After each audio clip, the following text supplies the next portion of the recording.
and the faculty member, how well he can actually make the student interested in knowing these concepts with the pseudocode rather than using syntactical details, because there are various ways to teach this particular concept.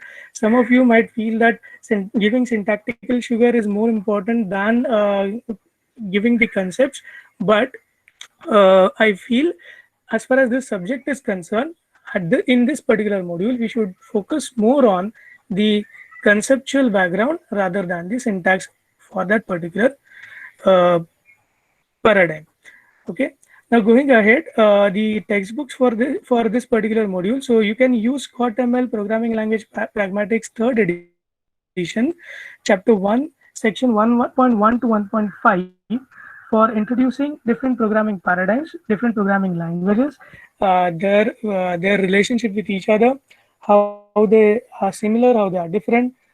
This concept is also covered in many online resources, which we may share after this meeting is over with you. Uh, Again, this book by Ben Nuri, Understanding Programming Languages. The chapter 1 of the book is a nice introduction to different programming paradigms, and you need not cover the entire chapter again because the chapter focuses on giving introduction to the entire book. You can only concentrate on the part where it deals with programming paradigms. The whole idea of the submodule Introduction to Programming Paradigms is to give brief idea of each and every paradigm that is covered in rest of the modules of the course. Okay, so that is about the coverage of module 1. Now I'll request Ranjita ma'am from PC College to talk about module 2 and what to be covered in module 2. Thank you, Anup Yes, sir. Ranjita ma'am. Thank you, Anup sir. Good afternoon, one and all present here. My name is Yeah. Ranjita Gaukar. I am working as an assistant professor in Pillai College of Engineering. I am here to talk about Module 2, which is Imperative Paradigm, Data Abstraction in Object Orientation. Since we all know, these students have learned C programming in their second semester. Talking about this module becomes important because they have not been yet introduced to object orientation. They are learning object-oriented programming in semester 3 in Java Lab subject. So in this module particularly, we have kept, so can we go to next slide? Yeah. Is it there? No, sir. Just click, it will appear. Okay, sir. So this module is particularly mapped to course outcome number 2, which is to understand the data abstraction and all the various important object-oriented concepts, which again maps to Bloom's taxonomy level 1 and 2, where they merely need to remember and understand all the necessary concepts to understand what is object-oriented programming. In this module particularly, we need to teach or make them learn object-oriented various concepts, such as we have listed down the concepts here. Mainly, they need to understand, our students need to understand objects and classes and grouping of data operations. So roughly, we can go about 2 hours for this particular subtopic in module 2. And then for various object-oriented concepts such as polymorphism, overloading, data abstraction, encapsulation, inheritance, all these concepts, they are already learning in detail in Java Lab. So a quick introduction to these concepts along with certain examples or syntaxes can be covered for particularly covering this particular module. Roughly, to take this particular subtype of various object-oriented concepts, one may take 2 to 3 hours of lectures for teaching second year students. Now to refer to textbook for this particular module, again we have a very good book which is called as ScotML Programming Language Pragmatics, third edition. From this particular book, we can refer to chapter 9 for this chapter, for this particular module from our PCPS. Now, I would like to request Gomes Madam to further talk about module 3. Yeah, good afternoon everyone. I'm Dr. Joanne Gomes. I'm working as a professor in St. Francis Engineering College at Borivali. So I'll be talking about module 3, which is on declarative programming paradigm through functional programming. So next slide please, sir. Yeah. This module is particularly the course outcomes. There are 2 course outcomes. The first one I have written down, CO3, that is to understand the concepts of declarative programming paradigms through functional and logical programming.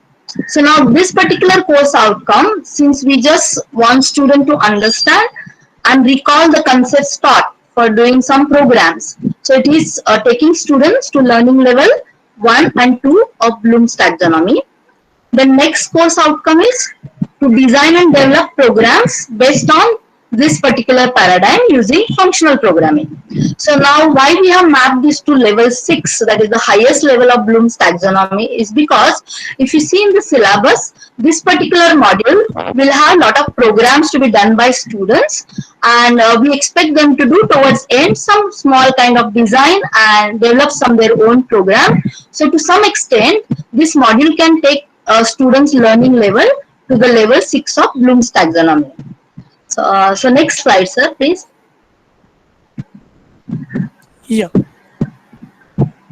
It is opening. No, yeah. So if you see the topics covered under this module, the total number of teaching hours dedicated to this module are 7. And the module starts with introduction of lambda calculus, which actually is a framework for functional programming, and it forms the basis of functional programming. So maybe 1 or 2 hours could be spent on lambda calculus. Then once you form that basis, the students understand what is lambda calculus and how everything could be solved by using functional definition.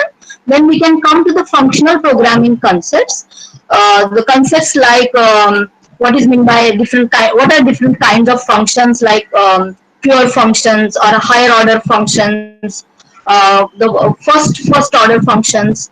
And after explaining them different definitions, we can also explain the concepts of variable immutability, what is meant by recursion.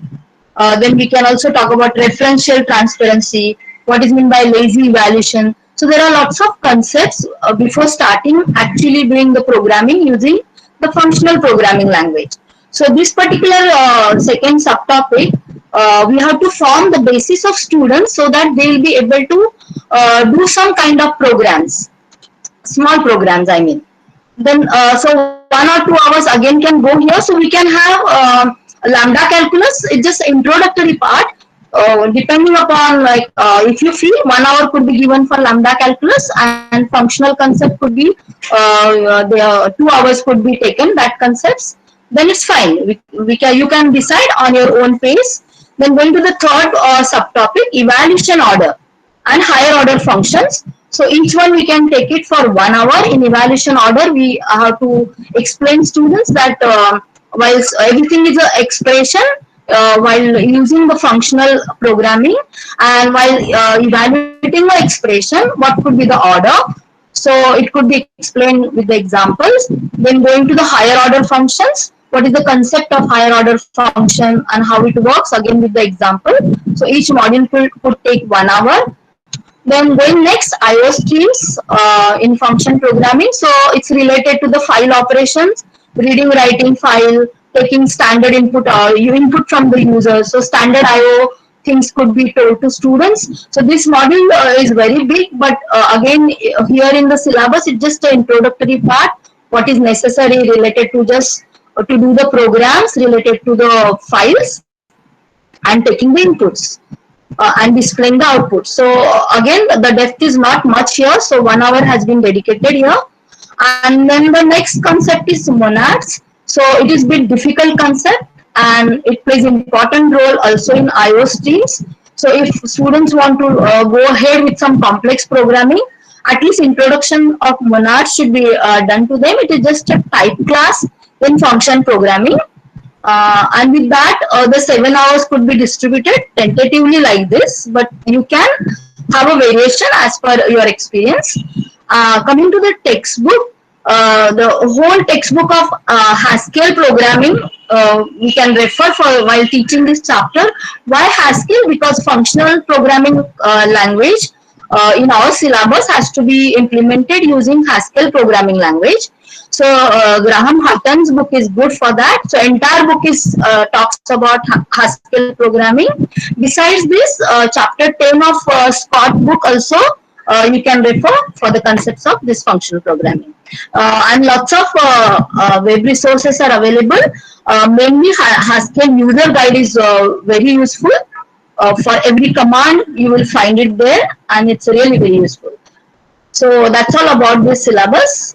Going to next now, module 4, so you can change the slide. Yeah, there is also a self-learning topic on functional programming.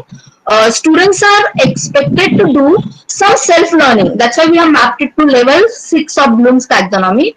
So once we teach them how to do small programs, probably they can have some kind of, we cannot say it exactly project, but some program they can develop, like maybe some calculator or some complex concepts. So they are said in the syllabus that we can refer to HackerRank website, and there are number of problem statements given there, and so students can work on it. That's all from my side. Thank you.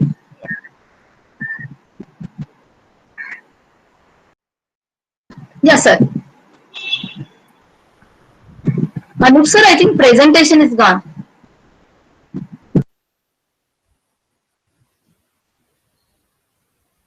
I think Anup sir got disconnected. I'll just quickly present, and Poonam ma'am can take over. Yeah. Thank you.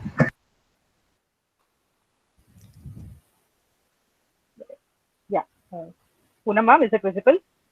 Yeah. Okay, sure. No, it's not visible, ma'am. Okay, just a second, ma'am.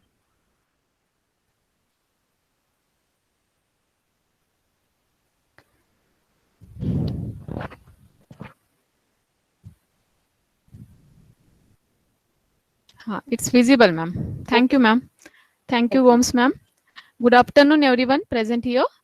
So I'm Poonam Bari from Father C. Rodrigues Institute of Technology, Vashi. And I'm going to cover fourth module, that is declarative programming paradigm. And here we are going to, madam, mine is logic programming. Can you go to module number 4? I'm going to take a logic programming. So what all things we should cover in logic programming, that we will explain. So this logic programming, whatever, there are 6 COs. Out of 6 COs, CO3 and CO4 we can map to this particular module. CO3 is just to understand the concepts of declarative programming paradigm, and that too logic, here this particular module logic programming, and then CO4 is to design and develop programs based on declarative program. So here we have mapped it to Bloom's taxonomy, that is BL6 and BL1 and BL2. BL1 and BL2 is just remember and understand the terms, whatever are whatever required for logic programming. And here it is explicitly mentioned we have to go for logic programming with Prolog only. Okay, so we are going to just focus on Prolog in this particular module. Next slide, madam, please. So topics to be covered in this module are resolution, unification, lists, arithmetic execution order, imperative control flow, database manipulation, and Prolog facilities and efficiency, that is advantages and disadvantages of Prolog. So here these first 4 points, that is resolution, unification, list, arithmetic execution order, imperative control flow, it requires maximum 4 hours. So in these 4 hours you have to teach student how to write a program using Prolog. So these all terms you can use in your program at the end of 4th concept or 4th topic. So these all things, resolution, unification, and list, and arithmetic execution order, are the different topics, and these are the small topics, and using these topics you are going to teach how to write a programs. And then comes database manipulation. So whatever knowledge base you have created using 1, 2, 3, and 4 points, that you how to manipulate that particular knowledge base. It is actually knowledge base. So whatever Prolog is there, it is a declarative language. So declarative language is totally different from whatever student learned till now, that is a C language, that is a imperative language. So here whatever we are you are going to teach to student, that is related, it is similar to your database concept. And you can refer textbook, that is Scott